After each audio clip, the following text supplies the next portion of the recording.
اور اسی کے ساتھ انتہائی فرسودہ، لیکن اس نے سارے لوگوں پر جادو کر دیا ہے، اپنے آپ کو حسین و جمیل بنا کے دکھاتی ہے.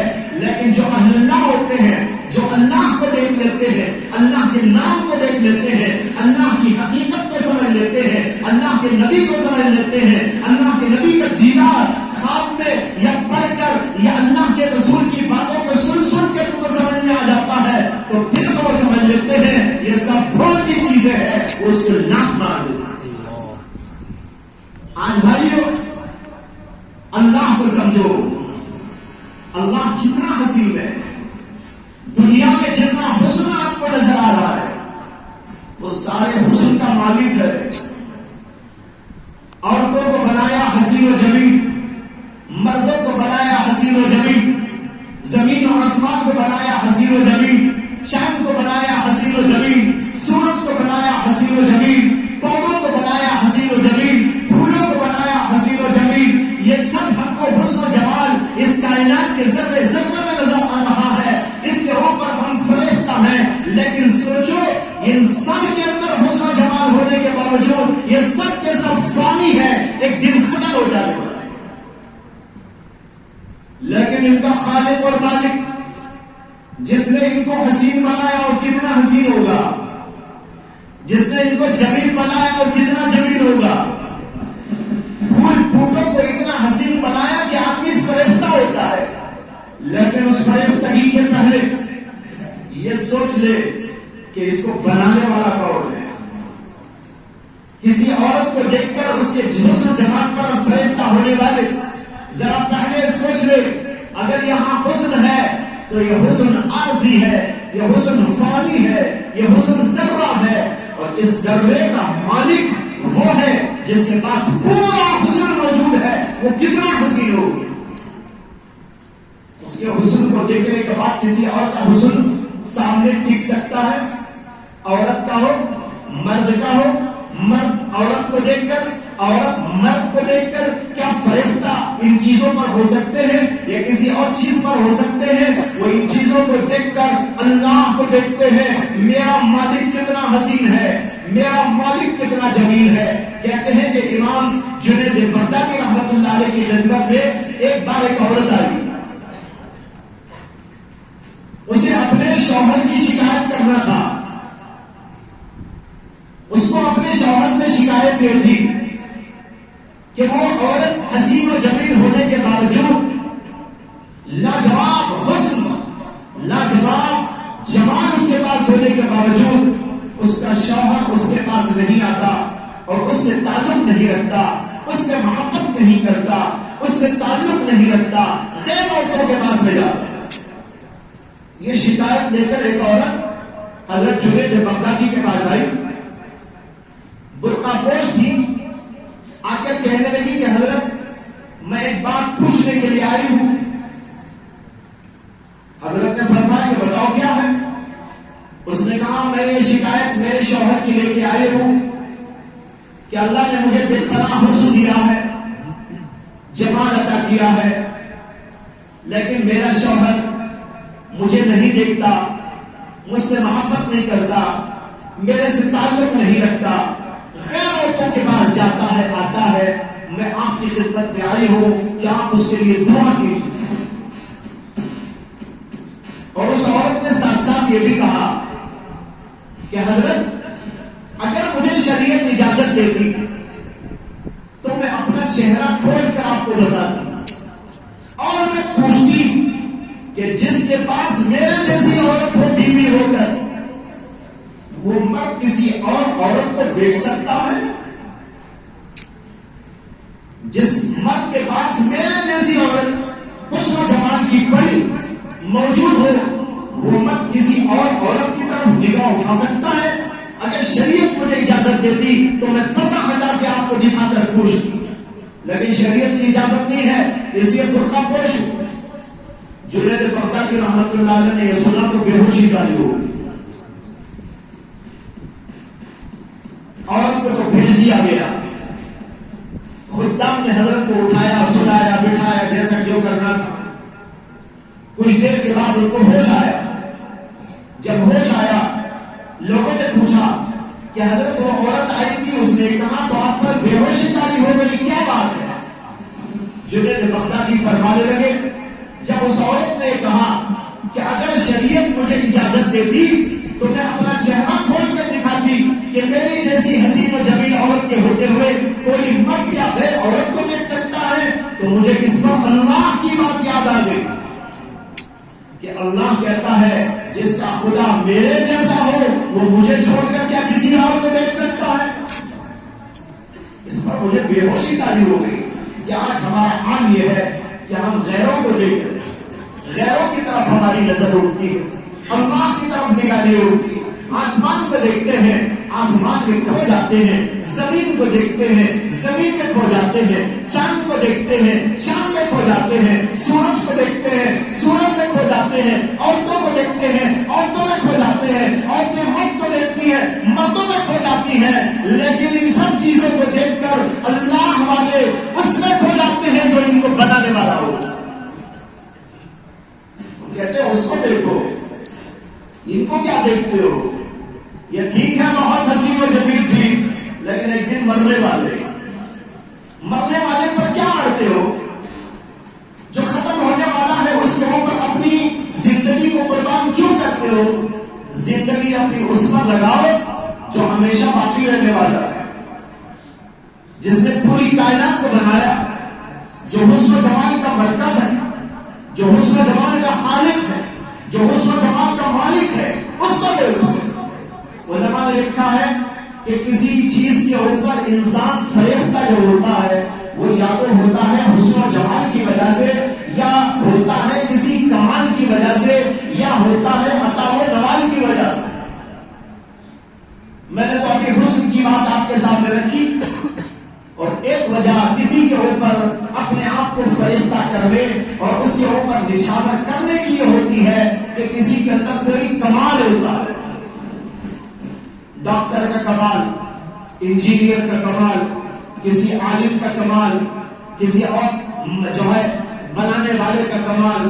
دنیا میں بہت سارے لوگ ہیں، بہت سے علوم و فنون کے ماہرین ہیں، ان کے اندر کچھ کمالات ہوتے ہیں، کمالات کی وجہ سے انسان ان کو چاہنے لگتا ہے، ان پر قربان ہونے لگتا ہے، لیکن یہ سوچو ان کا کمال بھی عارضی اور ان کے کمال بھی فانی اور ایک دن ختم ہونے والا ہے، اور ان کو بھی کمال دینے والا وہی اللہ ہے جس کے اندر کمالات سب کے سب جمع ہیں، اس کے اوپر اپنے آپ کو نشانہ کرو۔ کسی عالم کے اندر علم آیا، کہاں سے آیا؟ اللہ نے دیا۔ کسی انجینئر کے اندر کمال آیا، کہاں سے آیا؟ اللہ نے عطا کیا۔ کسی کے اندر کوئی بنانے کا سلیقہ آ گیا، کوئی کمال اور ہنر پیدا ہو گیا، کہاں سے آیا؟ یہ وہی اللہ کی طرف سے آیا۔ دنیا میں بے شمار اہل کمال موجود ہے، لیکن ان کا کمال اللہ کا دیا ہوا ہے، انہوں نے خود اپنا کوئی کمال کہیں سے نہیں پیدا کیا۔ لہذا اللہ پر قربان ہو جاؤ جس نے ان سب چیزوں کو باکمال بنایا۔ زمین میں بھی کمال ہے، آسمان میں بھی کمال ہے، چاند و سورج میں بھی کمال ہے۔ چاند کو دیکھو کتنا حسین جمیل اور اس کی روشنی، یہ ایک اس کا کمال، اور یہ سورج کو دیکھو وہ ہم کو گرمی بھی دیتا ہے، وہ ہم کو روشنی بھی پہنچاتا ہے، بہت بڑا کمال۔ لیکن ان سب چیزوں کے باوجود وہ سب کے سب ختم ہونے والے ہیں۔ کہتے ہیں کہ جو بہت بڑا بادشاہ گزرا ہے، امیر المؤمنین سلیمان بن عبد الملک، سلیمان بن عبد الملک بڑا بادشاہ، جوانی میں وہ بادشاہ ہو گیا، بہت حسین تھے، بہت خوبصورت، ان کا دربار لگنے والا، تو انہوں نے اپنے آپ کو بنایا، سنوارا، بہترین لباس اور پوشاک پہنا، امامہ لگایا، اور پھر دستور کے مطابق بن کر، سنور کر، کھن کر اپنے دربار خان میں آ کے بیٹھے۔ جب دربار خان میں آئے اور بہت سارے درباری وہاں پر موجود تھے، تو اتنے میں ان کی ایک باندی سامنے آئی۔ باندی سامنے آئی تو بادشاہ نے اس کو دیکھ کر مسکرایا اور کہا کیسا لگ رہا ہوں؟ باندی کو دیکھ کر کہا میں کیسا لگ رہا ہوں؟ تو باندی نے اشعار کو اس کا جواب دیا. اس کا خلاصہ یہ ہے کہ باندی نے کہا آپ تو لاجواب لگ رہے ہیں, آپ تو بے مثال لگ رہے ہیں, آپ کا حسن بے مثال ہے, جوانی بے مثال ہے, لیکن ایک عیب یہ ہے کہ آپ فنا ہونے والے. اس نے کہا کہ بے شک بہت اچھے لگ رہے ہیں آپ, لیکن ایک قصور آپ کا یہ ہے, ایک کوتاہی یہ ہے, ایک عیب آپ کا یہ ہے کہ آپ فنا ہونے والے ہیں. اگر آپ فنا ہونے والے نہ ہوتے پھر تو لاجواب تھے, لیکن آپ کے اندر ایک نقص اور عیب یہ ہے کہ فنا ہونے والے. جو یہ بادشاہ نے سنا, دل کے اوپر عجیب اثر پیدا ہو گیا. موت یاد آنے لگی, قبر یاد آنے لگی, آخرت یاد آنے لگی. میں فنا ہونے والا ہوں, مٹنے والا ہوں. کتنا حسین ہو ایک دن مر جائے گا, کتنا جمیل ہو ایک دن فنا ہو جائے گا. یہ تمام کی تمام چیزیں ختم ہو جانے والی ہے. بادشاہ کہنے لگا کہ دربار آج نہیں ہوگا, میرے دل پر کچھ اثر ہو گیا. اٹھ کر وہاں سے گیا اور اپنے کمرے میں داخل ہوا اور 8 دن تک باہر نہیں نکلا. 8 دن کے بعد انتقال ہو گیا. یہ ہے دنیا کی حقیقت. تو بھائیوں, آج کا سبق یہ ہے کہ ہم اپنے دلوں کے اندر اللہ کی محبت پیدا کریں. عورتیں بھی, مرد بھی. جب دل میں اللہ کی محبت آ جاتی ہے تو سب درست ہو جاتا ہے. آنکھیں درست ہو جاتی ہیں, زبان درست ہو جاتی ہے. آپ غلط نہیں بیان کریں گے, آپ غلط نہیں دیکھیں گے, غلط نہیں سنیں گے, غلط کام نہیں کریں گے. نمازوں کی پابندی بھی آ جائے گی, تہجد کی پابندی بھی آ جائے گی. اللہ کی محبت والا صبح میں سوتا پڑا نہیں رہے گا, اسے یاد آئے گا میرا اللہ ہے, مجھے یاد کر رہا ہے. وہ اٹھ کر جائے گا, تہجد پڑھنے لگے گا, ذکر کے وقت ذکر کرے گا, بلکہ چلتے پھرتے اٹھتے بیٹھتے اپنے رب کا نام لیتا رہے گا. اس لیے کہ اس کی زندگی کے اندر اللہ کی محبت اسے مجبور کرتی ہے کہ اللہ کا نام لیتا رہے. لہذا بھائیوں, آج کا سبق آپ کے لیے یہ ہے, اس مجلس کا سبق کہ اپنے دلوں میں خدا کی محبت پیدا کریں.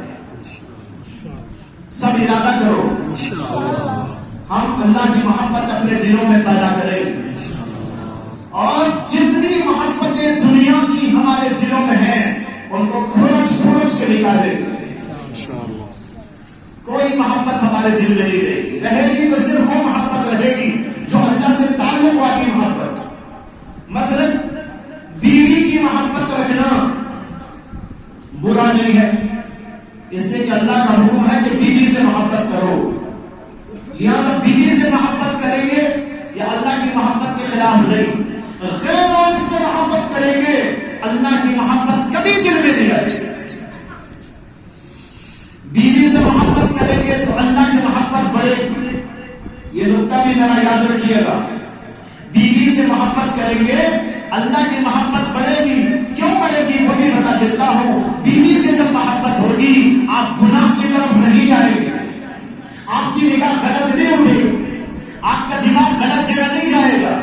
آپ بیوی سے ملے رہیں گے, بیوی سے اپنی خواہش پوری کریں گے اور اس سے آپ کو اجر و ثواب ملے گا. اللہ کی محبت بڑھتی چلی جائے. اور غیر عورت کی طرف دیکھیں گے, نظر میں اٹھائیں گے, اللہ کی محبت نکل جائے گی. اس لیے کہ اللہ کی محبت غیر کی محبت کے ساتھ کبھی جمع نہیں ہو سکتی. اللہ کی محبت پاکیزہ محبت, دنیا کی محبت ناپاک محبت. ناپاک محبت پاک محبت کے ساتھ کبھی جڑ کے نہیں رہ سکتی. ہاں, پاک محبت 10 قسم کی ہو تو جمع ہو جائے گی. باپ سے محبت کرو, پاک محبت ہے. ماں سے محبت کرو, پاک محبت ہے. اور اپنے بیٹے سے محبت کرو, پاک محبت ہے. اپنی بیٹی سے محبت کرو, پاک محبت ہے. بیوی سے محبت کرو, پاک محبت ہے. بھائی بہنوں سے محبت کرو, یہ پاک محبت ہے. اپنے جو ہے قریبی رشتے داروں سے محبت کرو, یہ پاک محبتیں ہیں. اپنے استاد سے محبت کرو, پاک محبت ہے. اپنے شخص سے محبت کرو, پاک محبت ہے. نبی کی محبت کرو, سب سے پاک محبت. یہ ساری پاک محبتیں جمع ہو سکتی ہیں. یہ ایسا آپ سمجھیے گا جیسے کہ ایک حلوہ بنایا گیا. ایک حلوہ بنایا گیا, مثال کے طور پر گاجر کا حلوہ بنایا, گاجر کا میٹھا. میٹھے میں کیا کیا ڈالا جاتا ہے؟ خالی گاجر یا اور کچھ ہوتا نہیں ہوتا؟ اس میں شوگر بھی ہوتی ہے، تیل بھی ہوتا ہے، اور اس میں بادام بھی ڈالتے اور کچھ کاجو منقع بھی ڈالتے اور بھی کئی چیزیں اسے ڈال کر بہترین قسم کا گاجر کا حلوہ، اس کا نام ہے گاجر کا حلوہ۔ اس گاجر کے اندر تیل بھی ہے، اس کے اندر شوگر بھی ہے، اس کے اندر جو ہے بادام بھی ہے، اس کے اندر اور بھی کئی چیزیں ہیں، لیکن نام اس کا گاجر کا حلوہ۔ اسی طرح خدا کی محبت یہ گاجر کا حلوہ ہے، اس کے اندر نبی کی محبت یہ شوگر ہے، اس کے اندر ماں کی محبت یہ کاجو اور منقع ہے، بیوی کی محبت اس کے اندر تیل ہے۔ یہ سب چیزیں مکس ہو سکتی ہیں، لیکن بھائیوں گاجر کے حلوے میں پاخانہ ملا دے تو جمع ہو سکتا ہے؟ نہیں ہو سکتا۔ اسی طرح یاد رکھو دنیا کی غیروں کی محبت یہ پاخانے کی طرح ہے، ناپاک محبت ہے، اور گاجر کے حلوے کے ساتھ جیسا نہیں ہو سکتا، اسی طریقے پر اللہ کی محبت کے ساتھ غیر کی محبت نہیں ہو سکتی۔ ہاں نبی کی محبت ہو سکتی ہے، بھائی کی محبت ہو سکتی ہے، چچا کی محبت ہو سکتی ہے، تایا کی محبت ہو سکتی ہے، بیوی کی محبت ہو سکتی ہے، بچوں کی محبت ہو سکتی ہے، اس سے کہ سب مکس ہو سکتے ہیں، لیکن گندی محبت اس میں نہیں آ سکتی۔ اللہ نے اسی وقت یہ مثال ڈالی اور اس سے انشاءاللہ آپ کو بہت فائدہ ہوگا۔ ایک بڑا علم ہے اس کے اندر، اس مثال کے اندر غور کریں۔ اللہ تعالیٰ نے اسی وقت ذہن کے اندر اس مثال کو ڈال دیا۔ اللہ کا شکر ہے، فللہ الحمد۔ تو بھائیو آج کا سبق کیا ہے؟ اللہ کی محبت۔ اب دو تین باتیں یہ عرض کرنا چاہتا ہوں۔ اللہ کی محبت پیدا کیسے ہوتی ہے؟